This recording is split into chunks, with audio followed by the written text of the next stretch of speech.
Now this chart shows NASA's identification of fireballs since October of 2013. Note that the vast majority of fireballs are classified as sporadics. In other words, they are not identified with any known meteor shower. Now they may occur during the same time period as a named meteor shower, but they travel in different directions and occur in different parts of the sky. So what's happening in our solar system? It appears that one of a couple of things is happening. The solar system is moving into an area of space where it is encountering a higher density of rocks and asteroids, along with the debris trails of some comets. Or something such as Nemesis is approaching the inner solar system and perturbing comets and asteroids from the Kuiper belt and or the Oort cloud. Now the two scenarios are not exclusive, but the first scenario could also be triggered by the second. The Nemesis hypothesis proposes that the Sun has a companion star, a brown or red dwarf, in a highly elliptical orbit that periodically disturbs comets and asteroids in the Oort cloud, causing a large increase in the number of comets visiting the inner solar system and a consequential increase in impact events on Earth. Now, we're being told that the Nemesis twin sun has yet to be detected by NASA's Wide Field Infrared Survey Explorer telescope. But WISE has discovered several brown dwarfs in neighboring star systems. So, what exactly is happening in 2016? Well, as you will see by this chart, the fireballs continue to significantly increase.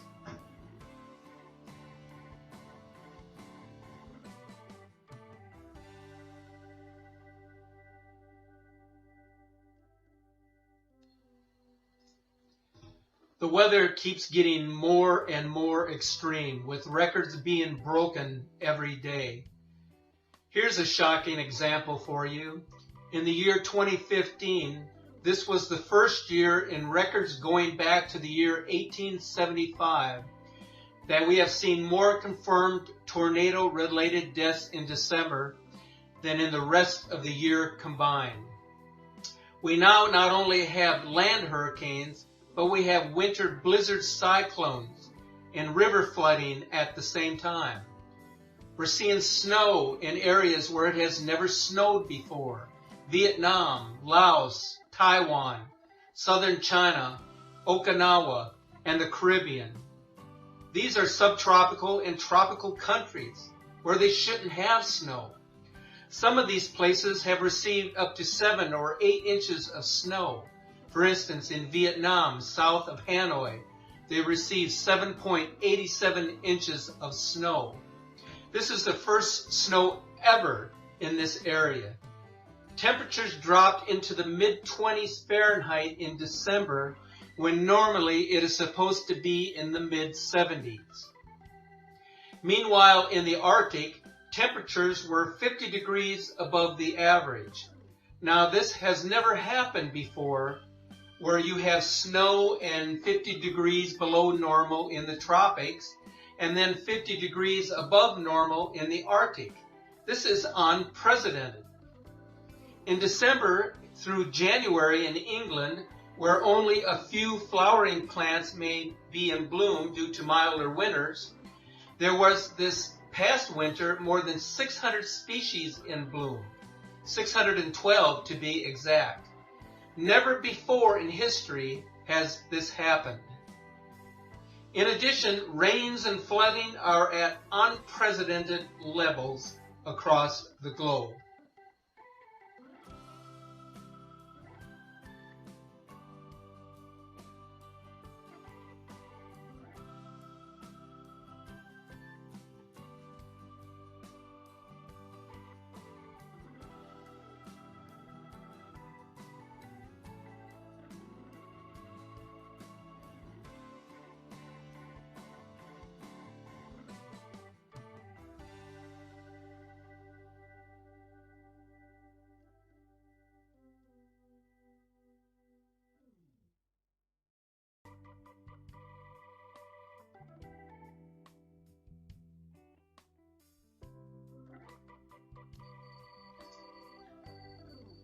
So one can argue that there is certainly evidence of the Planet X effect upon the entire Earth, causing it to wobble, which in turn causes seismic and volcanic activity, as well as extreme weather.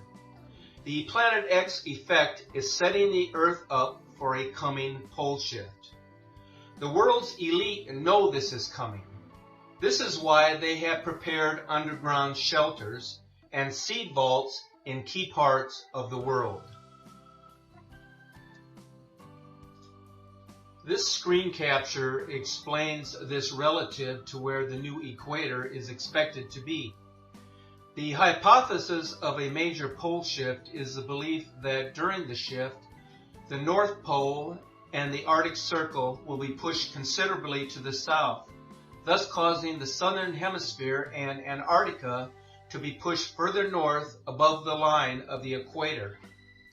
Now, we can see this playing out relative to this image, in which the Arctic Circle has been pushed into the region which is now South America, whereby the equator is no longer a straight line dividing the northern and southern hemispheres, but rather an erratic line that has been pushed much further to the north, where it is now situated in the heart of North America before dipping down to reach the southern tip of Australia. At the same time, Antarctica and the South Pole has been pushed up to where it is now situated in the region of China and Russia. So this is an interesting scenario and one worth considering when preparing for safe locations around the world.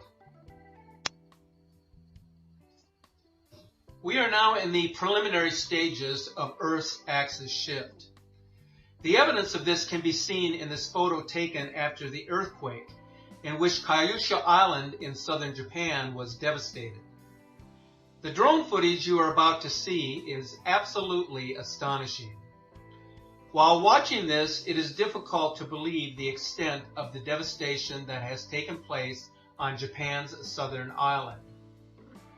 In late April, a magnitude 6.5 earthquake was quickly followed by a magnitude 7.3 earthquake just 28 hours later. Those earthquakes made headlines all over the globe. But why was there such tremendous damage? Well, it turns out that those two major quakes worked in conjunction with more than 600 smaller quakes to cause historic devastation all across Kyushu. As you are about to see, giant fissures have opened up in the ground right along a fault line that runs directly across Japan's southern island. And this has a lot of people extremely alarmed. Once a major disaster falls out of the news, the rest of the world tends to forget about it. But for those on Kyushu, this crisis is far from over. Authorities are still scrambling to rescue those that have been stranded by the recent earthquakes. And at this point, it is a race against time. What is to happen during the coming polar shift could be best explained in a profound interview with Stuart Best, who is a documentary video producer, author, and publisher.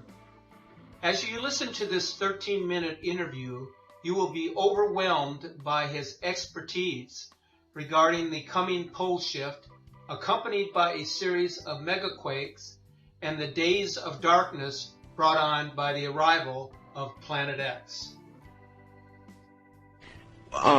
We have the North Pole and the South Pole. Mm-hmm. And we've always known it that way. North Pole's north, South Pole's south. And so it is. But it may not have been that way forever, and there is significant scientific evidence, perhaps even conclusive, that there have been prior polar shifts. In other words, where north goes south and south goes north, right? That's right. Now, absolutely. Now, how many times in our Earth's history do we think this has occurred? Well, it depends on the experts you look at, but from what we can gather, probably 7 to 8 times. They're just, I think partially they're guessing because of records. but it has happened a considerable number of times. From a biblical perspective, there is at least probably two. I believe there was one before the creation of Adam and Eve that you'll find in Genesis. And then it appears as though when the time of Noah's flood came, that also may have incorporated at least a partial polar shift, if not a total one.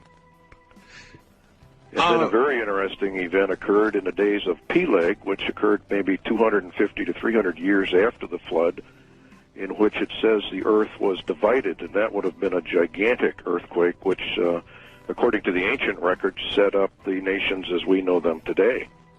The continents? Did it actually change continental formations? I mean, all right, well, let's get down to it. What do we think occurs? Oh, God, so many questions. First of all, how quick would a polar reversal occur? Well, the actual polar reversal, from what we can gain from the scriptures and from other documents, ancient documents, it occurs very rapidly, usually within a one-day period. So it occurs, when it finally goes, it goes extremely rapidly. A one-day period? Yes. And in one day, the North Pole goes to roughly the South Pole or some new location, and South goes to North? Yes. Okay, if that were to occur, what is our best guess about what would happen? Total destruction, basically. It would depend on where you were on the Earth's surface at the time the shift occurred, the direction of the shift. Let's say I'm in Nevada. I would think from the prophecies you'd be in a lot of trouble. Well, what do you mean? I think everybody in the United States of America is going to be in a lot of trouble. Because a shift... Define trouble. Destruction. You mean dead? Death, yes. Well, what would kill us? Well, let me just quote you from Isaiah, for example. Behold, the Lord maketh the earth empty, and maketh it waste, and turneth it upside down, and scattereth abroad the inhabitants thereof. Okay, translate that into what that might mean scientifically. Well, scientifically, that would mean that in a very short period of time, the North Pole becomes the South Pole, and actually probably goes beyond it. Sure. Because... no, but I mean effects. When that happened, what... Total destruction. By what means? By means of, well, shall we say, outside, almost outer space, cold coming down to the surface. The scriptures indicate a tremendous roll cloud develops. If you've seen major squall lines, you've seen these roll clouds. Oh, listen, brother, I used to chase them. I chased them looking for tornadoes, so yes, I'm extremely familiar with a roll cloud. Okay, now multiply that roll cloud by a tremendous margin, because what happens is the surface of the Earth changes directions rapidly, but the atmosphere above it does not. Wait a minute. The surface of the Earth changes directions. Right.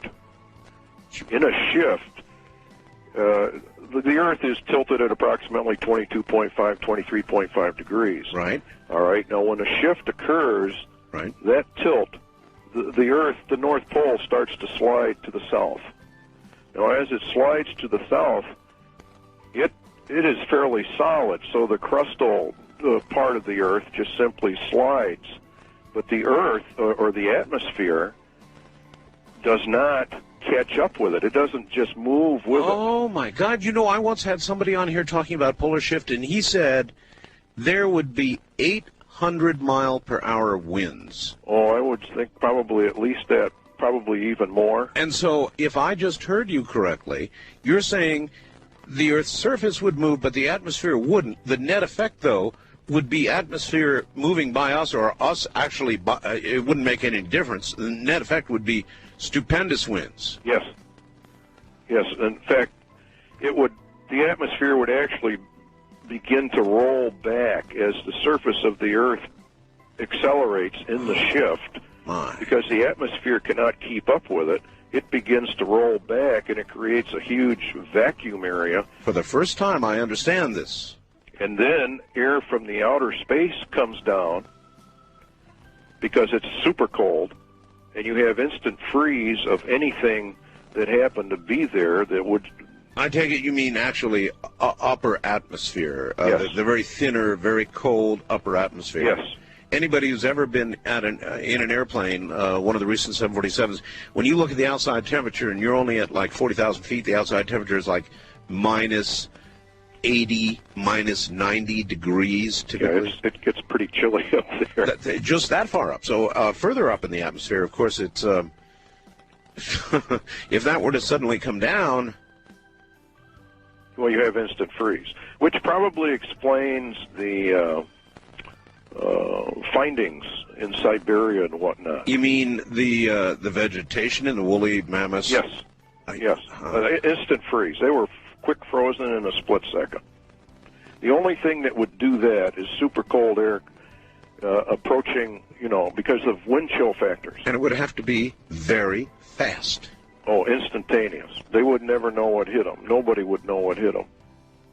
Huh. There will be warning signs. Like what? Well, we're already getting the warning signs. We're seeing changes in the weather patterns. The patterns are getting more and more violent. Boy, I'll tell you, there's no question about that. I think we're in the preliminary stages of a polar shift. Now, let me tell you a little story. This is a true story. I could read it because I've got it here somewhere, but I know it by heart. The Fujita scale of tornadoes actually goes to 12, but that's just an academic study. Mm-hmm. On Earth, in our atmosphere, it is impossible to have any, the scientists say anyway, meteorologists, impossible to have anything greater than what's called an F5 tornado at 318 miles per hour. Now, that's exactly what we had, was 318 miles per hour. That is the top, the very tip-top of the F5 scale. At 319, which, by the way, they think they might have actually had, you would have an F6. And they say that's impossible. And yet, it occurred. And everybody who's been watching the weather maps knows the horrendous tornado season that we've had. And you're saying this is a harbinger. Yes, absolutely. In fact, it's going to increase tremendously. Then there's one more thing. And I've been dealing with this on my show now for 2 years. So I'll tell you about it. You can tell me if it means anything, Stuart. But from time to time, I will suddenly start getting all these emails and faxes, and people will start saying to me, hey, Art, guess what? My compass is suddenly deviating anywhere between 8 to 15 degrees west. And it's freaky. It's like the pole is wandering a little bit, and then it comes back. Mm-hmm. Well, a magnetic pole shift probably will precede the actual literal pole shift. When the magnetic poles shift and go into, I guess what you could call them, a dipolar reversal, there is a period of time in which the magnetic field actually collapses, according to the scientists that have studied this. In other words, goes to zero. Goes to zero. During that time, of course, you have all the lethal rays from the sun, et cetera, your orbital mass ejections and all that. Nothing to protect you from them, right? That's right, because it's the magnetic field that actually does most of the protecting, which is one of the reasons why your satellites or manned satellites are below the Van Allen belt, because they're protected by the Van Allen belt itself from the more lethal rays of the sun. So if suddenly it went to zero, in essence, we would be immediately, particularly if it's a bad solar cycle time, which, by the way, we happen to be coming up on. Yes. A solar maximum, they say, perhaps within the next year. You would then be wide open to a coronal mass ejection that could flip the poles? Yes. Well, I don't know if it would actually literally create the polar shift, but it could certainly rearrange the magnetic poles tremendously. And there are some scientists that have done some research on this, and they claim that when the poles go to zero, that it has tremendous effects upon the Earth, great shaking of the Earth, and then it reorientates itself, and the North Pole becomes the South Pole, et cetera, et cetera. Stuart, I have a fellow I interview from time to time named Major Ed Dames from SciTech, which is a remote viewing organization. He has remote viewed something that he calls a kill shot from the sun. And it sounds an awful lot like what you're talking about. Could well be. There's no question that the sun is involved in this, because the time of the polar shift, according to the scriptures, and the time of a solar nova are the same. The Bible indicates in the Old Testament that the moon will give off the light of the sun, and the sun will give off 7 times the light it has now. Now, that can only be described as a mini nova.